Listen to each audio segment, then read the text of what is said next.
On today's show, why might church leaders be afraid to reach out and care for missionaries? I think it's a case of being across various cultures. It's probably a case where, one, kind of an out of sight, out of mind mentality. And so your time zone's apart and your culture's apart. And so it's a case of, I don't know how to relate to them and the frequency with which I need to communicate. And even a bit of, I'm not going to be able to relate to them, much less are they going to be able to relate to me. And so I think almost a bit of apathy even to the idea of, are we able to relate to each other, and therefore are we able to provide the necessary care that's needed, would be a major component to that. Ryan Martin, Director of Missions at Lightbearers, joins the show to explain.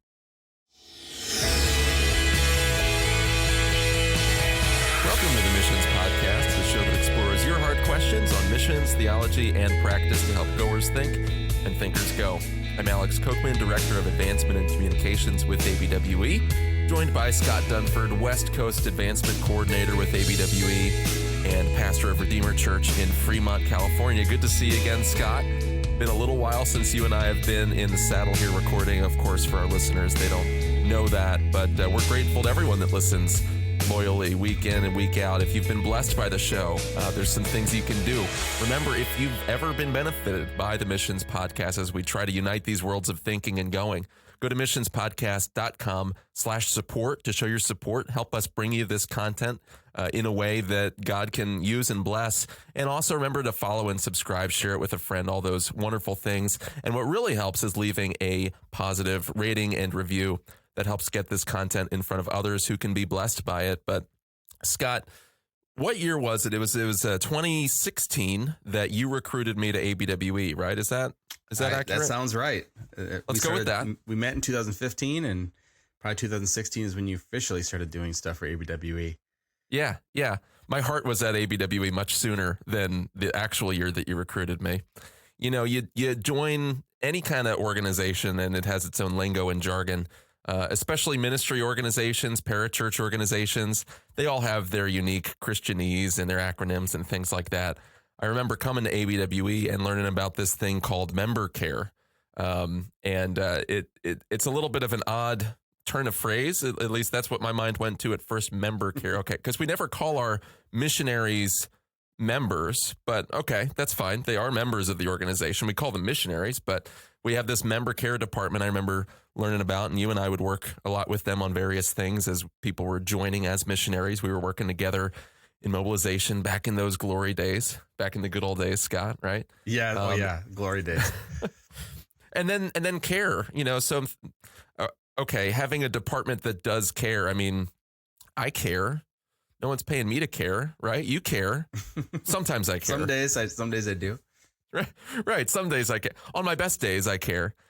So coming in as an outsider who was not a missionary on the field, those are some of the questions that I'm asking. And then I had probably a full year at least of a learning curve into my role when you brought me on as director of long-term mobilization. And people are calling questions. And here I thought that being a mobilizer for ABWE would be getting on the phone with people and saying, hey, there's 2.9 billion unreached people groups in the world. Join, enlist as a missionary. No, they already know that. They're like, what's your admin fee? Or what kind of training do I need? What's the cost of living? People have very practical, tangible questions at that point. And you know what people asked a lot about? Maybe you've had similar conversations. They'd ask, what's your member care department like? What kind of member care resources do you offer? You got questions like that too. Yeah, and even as a pastor, I had those questions. I had the privilege of interviewing a longtime member of our church in Michigan on the 175th anniversary of our church. And it had been, 50, 60 years that we had been actively engaged in cross-cultural ministry. And we had a 80-some-year-old man in our church who had served in Africa as a missionary. And the stories he told me were heartbreaking of having two children within a very short window of time get sick and die on the field. And then their middle child being put into a school, and she was terrorized because she kept thinking, when am I going to die? My other two siblings died, and then just traveling around from spot to spot, and eventually their health was ruined and had to come off the field and were dealing with a lot of things that they didn't even know that they didn't understand the ideas of trauma and even this idea of missionary care. And it was just kind of simply, hey, you're serving Jesus, so suck it up and keep going. So it brought to my mind even then that there has to be a better way to care for missionaries, and the things that missionaries go through, whether that's being kicked out of a country and having to relocate, or even just living in a third culture and raising a family there, or the trauma of reentry after even a good ministry, are just things that the average person doesn't really deal with and the average pastor doesn't think through. So it's really good to have someone who's thought a lot about this, and not just a lot about it from a practical standpoint, but thought about it biblically in a deep way. And this is Ryan A. Martin. And I don't think you ever go by Ryan A. Martin, but we call you that because we had a Ryan J. Martin, who is my longtime friend, was a groomsman in my wedding and spoke about the name Jonathan sounded Edwards. familiar. Okay, now it all comes together. We did have him Ryan on. Martin. So I mean, didn't we talk about Jonathan Edwards with him or something? We did. Okay. So this is exciting for me. I want to see how many Ryans we can get on this show. But Ryan, welcome to our show. He's the director of missions at Light Bearers. He's going to talk about that in a second. He's a graduate of Southern Baptist Theological Seminary and currently pursuing his Doctor of Ministry from Southeastern, writing on this topic. Married, 3 kids, and they live in one of the most underrated cities in the country, in my opinion, Fayetteville, Arkansas. So go ahead, Ryan, with that introduction. Tell us a little bit about yourself, why Fayetteville is a great place for missionary mobilization, and your role with Light Bearers. Great. Well, thanks for having me on the Missions Podcast. I have listened quite regularly and have enjoyed the conversations around all things related to thinking and going and sending and receiving missionaries. So grateful to be on today. Scott, as you said, I'm married to Rebecca. We've been married 11 years this November. We have 3 kids, all with missionary names. Hudson, obviously named after Hudson Taylor. Annie, named after the mission mobilizer Annie Armstrong here in North America. And then Hattie is our youngest. She's named after a unsung hero in the missions world, Hattie Gardner, who went out from her local church in South Carolina. And so don't have any necessarily connection to her, except we were just looking for missionary names and ran across that name and felt the Lord leading us to name our third child or second Lottie daughter. was just too in your face, I guess, huh? Well, there was already a family member that had taken that name, so we went with Hattie instead. So, but Lottie was too on the nose. Yeah, I tried to convince my wife to name our daughter Dunford, and just it didn't. I'm so glad that she prevailed on that. Poor girl.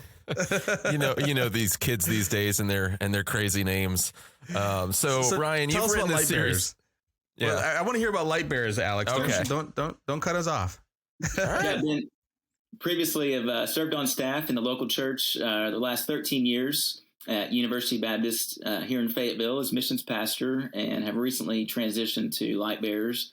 And Light Bearers is a parachurch ministry that was started back in the mid-'90s, actually over in Norman, Oklahoma, and transitioned over to Fayetteville, but was started with a desire to see college students be discipled, trying to really out of 2 emphases. One, to close the gap in the number of college students that are leaving the church during their collegiate years. And then secondly, to see mission dollars get to the least reached parts of the world. And so both of those desires kind of came together in the founding of Light Bearers. And so it is a parachurch ministry that does residential discipleship with college-age students. Here in Fayetteville, we have our primary ministry operations, but we also have ministry operations over in Starkville, Mississippi, as well as in Stillwater, Oklahoma. And so we own residential property in and around college campuses, and students that are in the Light Bearers program commit to 2 years in the program while they're taking studies in their undergraduate programs. And they are mentored by a local church member who walks with them and disciples them over the course of that 2 years. They also then attend the Light Bearers Institute, which is a 2-year, 4-semester program that covers 4 semesters of Old and New Testament and then systematic and applied theology. And that's all taught by local church pastors and Light Bearer staff.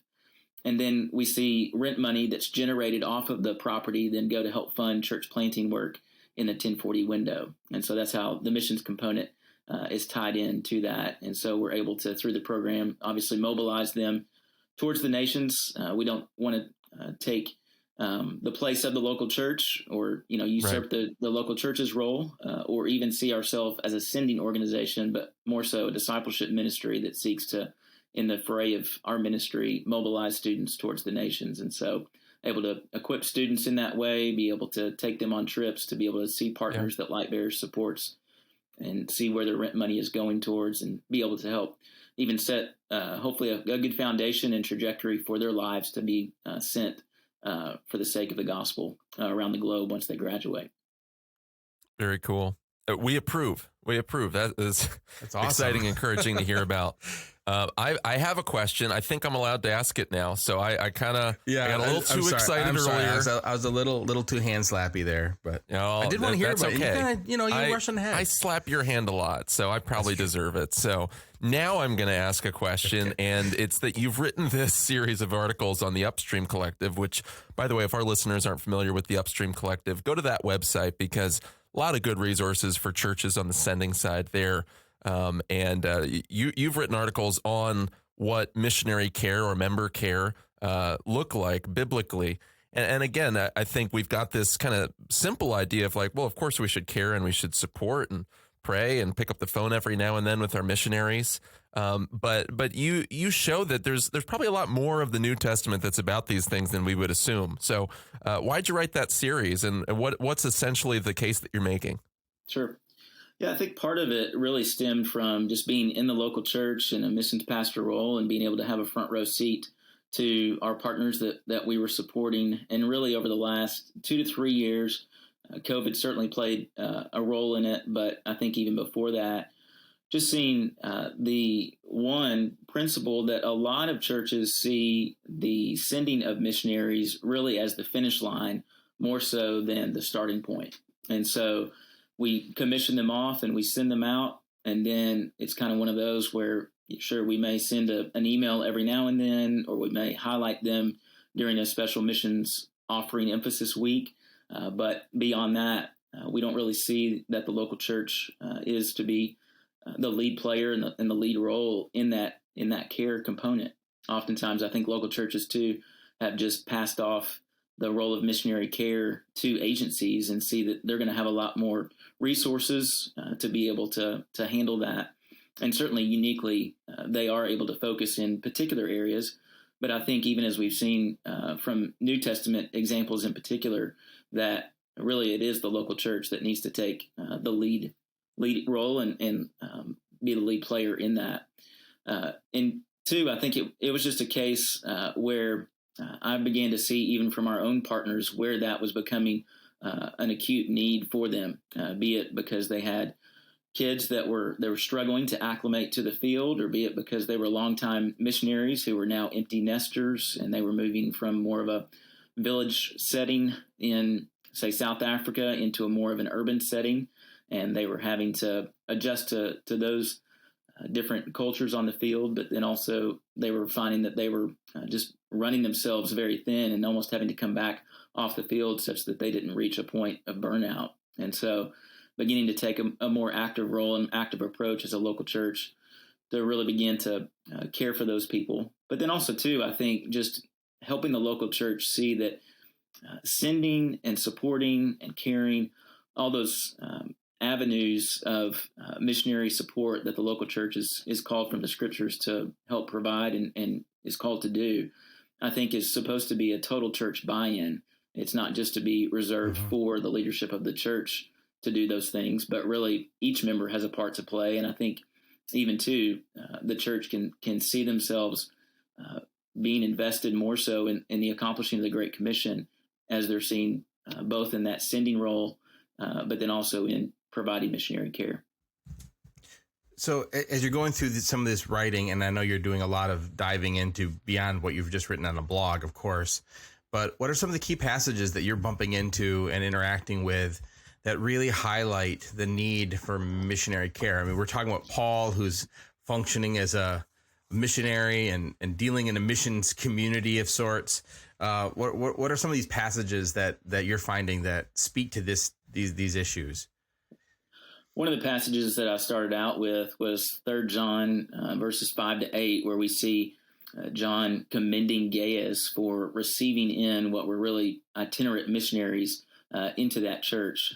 Certainly those missionaries may have been known within kind of that broader community, but he commends Gaius for his hospitality and receiving those missionaries in.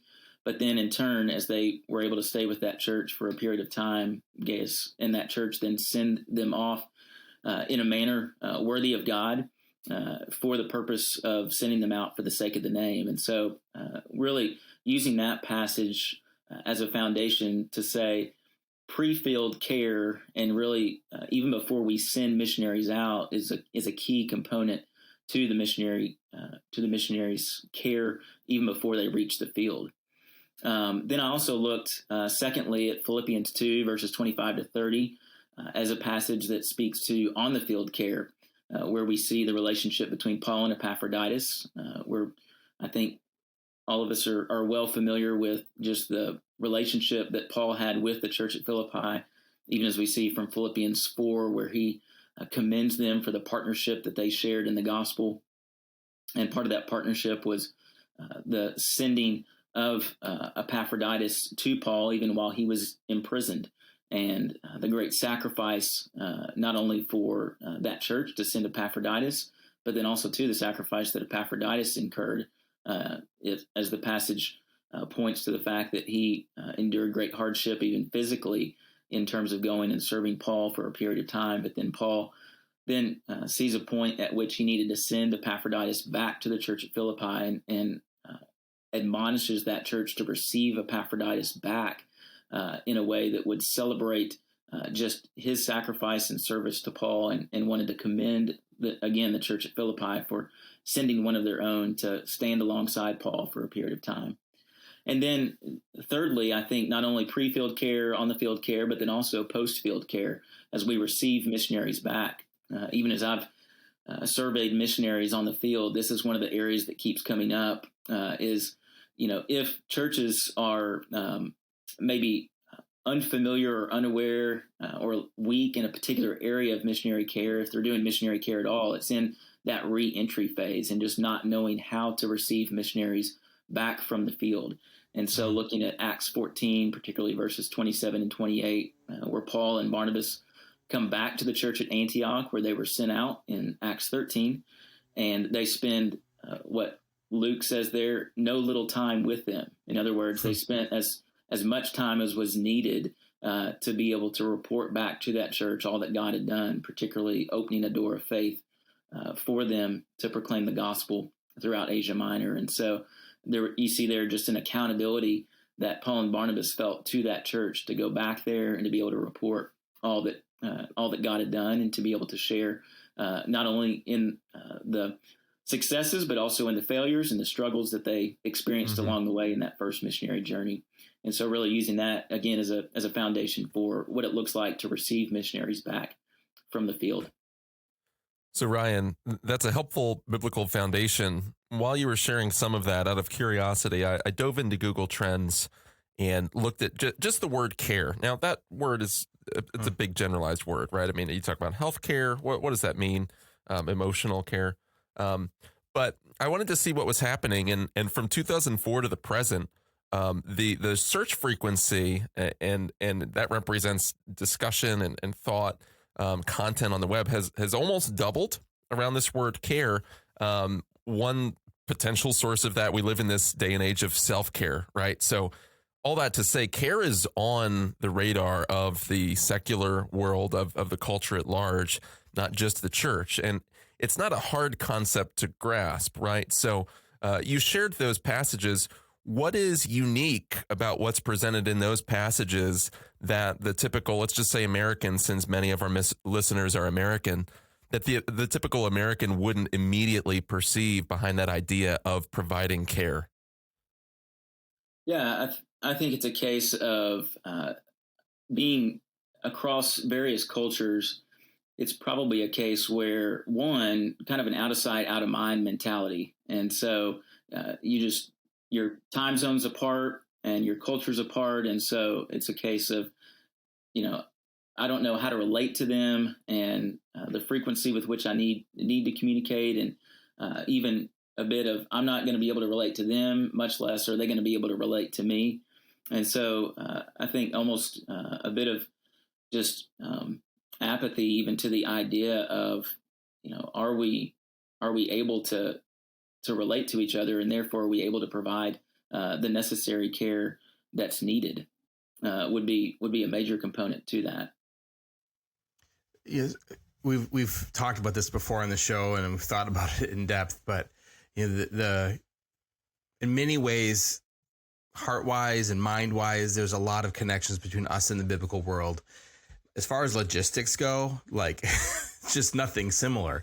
The thought of two missionaries trying to find each other in a city where Paul's trying to find Timothy, and the inability to find each other, just thinking, well, they don't have cell phones, they don't have email. I mean, it's kind of like word of mouth and figuring out like where to, it's almost like, doing detective work to find each other in these cities in the ancient world.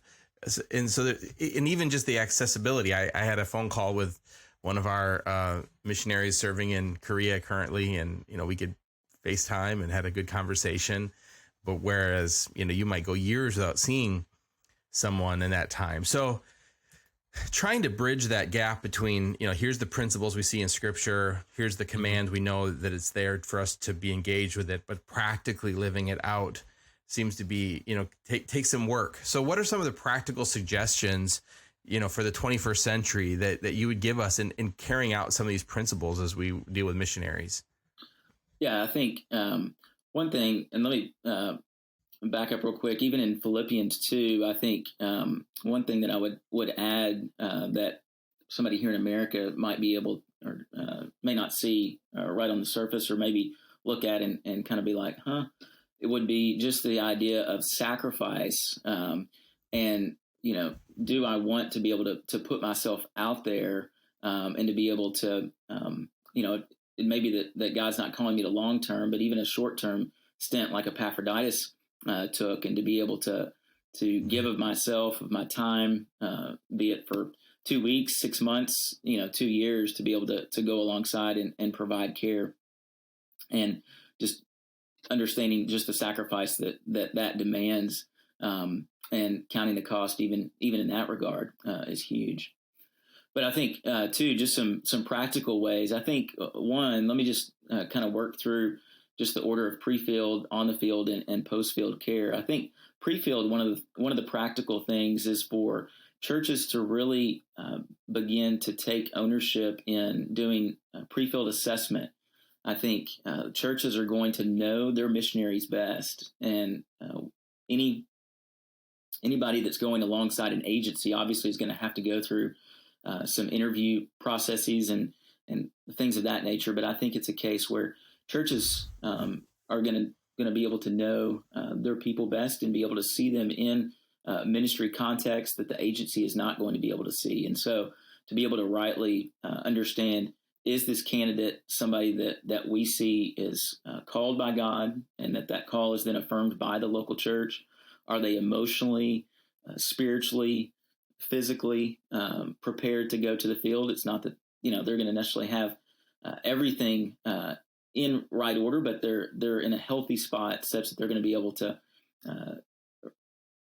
thrive on the field. Certainly issues that you have here stateside, the volume only gets turned up on those things. The heat only gets turned up on those things as you go overseas. And so I think learning to assess, your candidates well on the pre-field side of things. And then I think for on the field care, I think certainly prayer is a key component in that. And so whether it be putting your missionaries before your church body on a regular basis, be it in the church that I'm currently a member of, we have a mission spotlight during the offering time each week. And so a missionary is highlighted, and we pray for that missionary during that period of time. Or another great idea that I've seen is to put missionaries' names and short bios in their member directory. And so you're able to see that and make a point every month to be praying through your member directory as well as praying for your partners on the field. But then another key strategy, I think, is to be able to provide advocacy teams. Now, depending on the size of church that you have, it may determine how robust you can provide this ministry. But I think even having, whether it be individuals that are assigned to particular partners, or whether it be you've got a whole team of lay members that are a part of an advocacy team for a particular partner, and such that both the partner is advocated for, but then also too that the church is advocated for. And so that advocacy team or those advocacy leaders would help in providing things such as prayer requests, putting those before the body. It would be that those advocacy groups are calling and having regular contact and correspondence with partners on the field, knowing when birthdays are, anniversaries are, kind of being the first point and touch point of contact for the missionary as they would be communicating back to the local church. As well, that advocacy team member will then communicate to the field to be able to catch those missionaries up on things that are going on in the sending church. And so that's another way. Then I think too, and I've seen some churches do this well, where they set up not just mission trips that have kind of a ministry component to it, but they set up trips that are more just pastoral care visits or member care visits. And so you send maybe one or two of your elders and a couple members over, or maybe it's those members that have a bit more of capacity in their life. And so think about empty nesters that are going to be able to go over to the field and to be able to provide extended periods of time and just love on missionaries, to be able to just sit and be a listening ear for them, to be able to give them, tangible expressions of just gratitude and thanks, even in care packages and things like that they can deliver on the field is another way. And then as we move then from pre-field and on-field to then returning back from the field, I think even those advocacy teams, but also others within the church, I think helping missionaries think about even 6 months prior to coming back from the field, kind of what life is going to be like as they come back off the field, such that those missionaries can think through those transitional periods.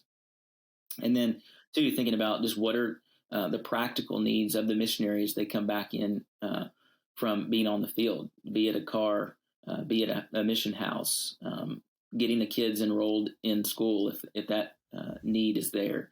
And even too, I think giving them opportunity for the missionaries to speak back into the life of the church. And so looking for those avenues and opportunities is another key way to provide just that re-entry care. So I'll make a confession. I was reading through one of your articles more focused on Epaphroditus and Philippians yesterday.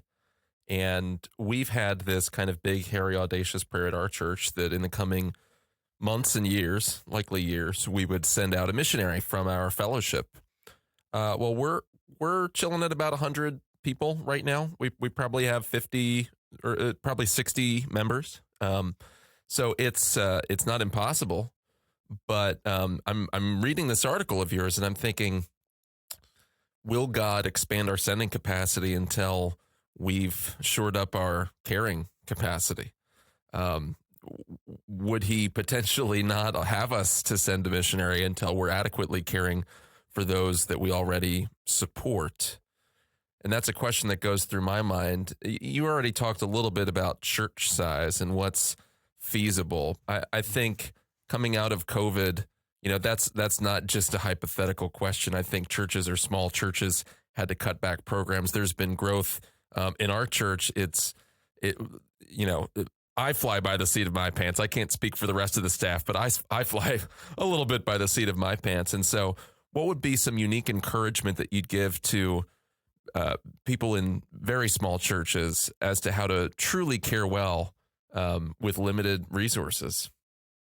Sure. I mean, regardless of church size, I think there's a health to going deeper with fewer.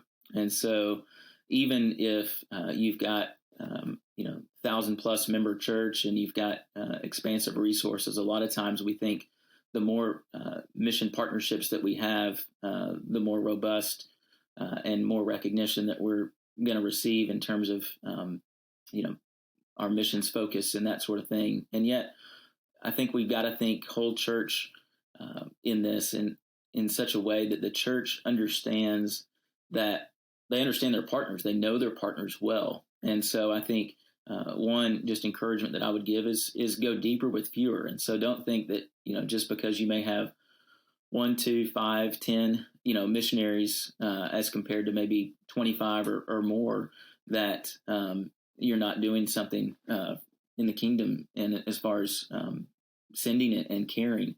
And so I think too, start with fewer and go deeper in those relationships, such that the missionary knows the church well and the church knows the missionary well.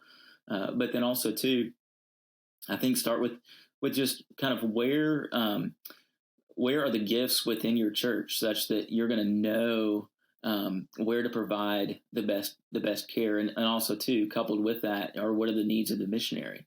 And so I think seeing God just kind of wed those two things together to be able to help provide adequate care where there are needs and where there are gifts within the church. And so Neil Parolo, who's written a lot on sending, and a book called The Reentry Team, talks a lot about just various opportunities to care, everything from logistical support to things like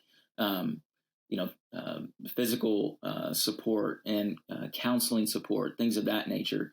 And so thinking about just where are the gift sets within our church, such that we can kind of form our care strategy around those gift sets, would be another encouragement that I would give.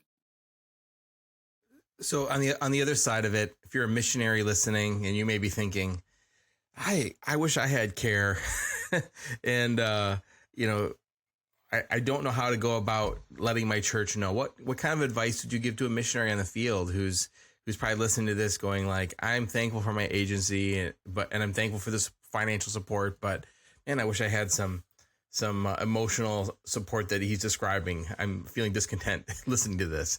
Well, how would you advise them to kind of begin the process of talking about this with their church?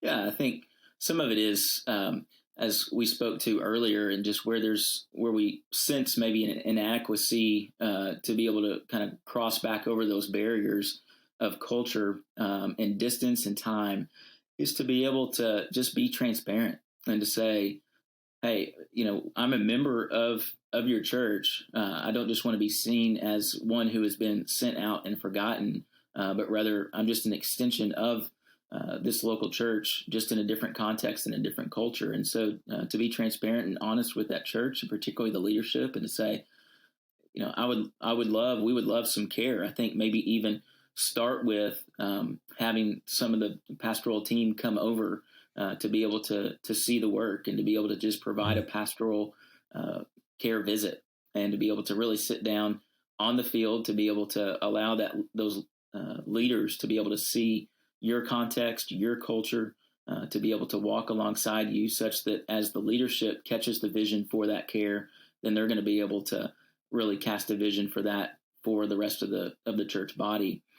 And then from there, to be able to then explain, and kind of dialogue about ways in which you can best receive care from the church, and in ways that maybe you're going to be able to speak back into the life of the church in a healthy way, and in a way that's going to help mobilize that body even more so. And so that would be one way. And then too, I think just looking for those relationships that you're closest with. I know that even in my time as a missions pastor, those partnerships that seemed to go deepest and seemed to really kind of take hold the most within the life and ministry of our church were those that the missionaries were deeply invested, not just within the relationships among the leadership of the church, but also too within other members within the church. And so even reaching back to those members and saying, hey, could we set up just a regular phone call? May it be, every other week or once a month, just to be able to have some sort of correspondence. And, it could be just a very casual conversation, or it could be dealing with some very heavy crisis care counseling situations as well, but at least just some regular touch points that you can provide. Well, Ryan, this is helpful. I think these are all good questions for people to ask, and for a pastor listening, or maybe a missionary is listening to this and thinking, "Oh goodness, I'd love to send a link to this to my pastor." Well, it won't be perceived as passive aggressive. If you feel the need to be cared for more, I'm giving you permission right now. Just share this link with your pastor, and he'll forgive you for it, because the need to care, and like you said, the need for churches to see their sent out workers as extensions of their own church. That's not a common approach across denominations. That's a problem regardless of where the funding is coming from and how much skin that church has in the game. It's that inescapable problem of out of sight, out of mind. So, Ryan, any final encouragements, and also how can people get more of your writing and your work? Yeah, I mean, I think a couple of final encouragements. One is just to see that churches have a key role in the sending process. Again, to kind of break the mentality that sending is the finish line, but rather to see it as the starting line. And just as missions history would teach us, as William Carey, said, if I will go down, then you'll hold the rope, and that we need rope holders on the other end to be able to be there for when tough times come. There's multi layers of things that missionaries go through, and so for local churches to see that missionaries need your encouragement, need your support, but then also too for missionaries to see their opportunity to speak back into the life of the church, to be able to encourage and to exhort and to help mobilize their church to be on mission. And one of the ways that you can best do that is through missionary care.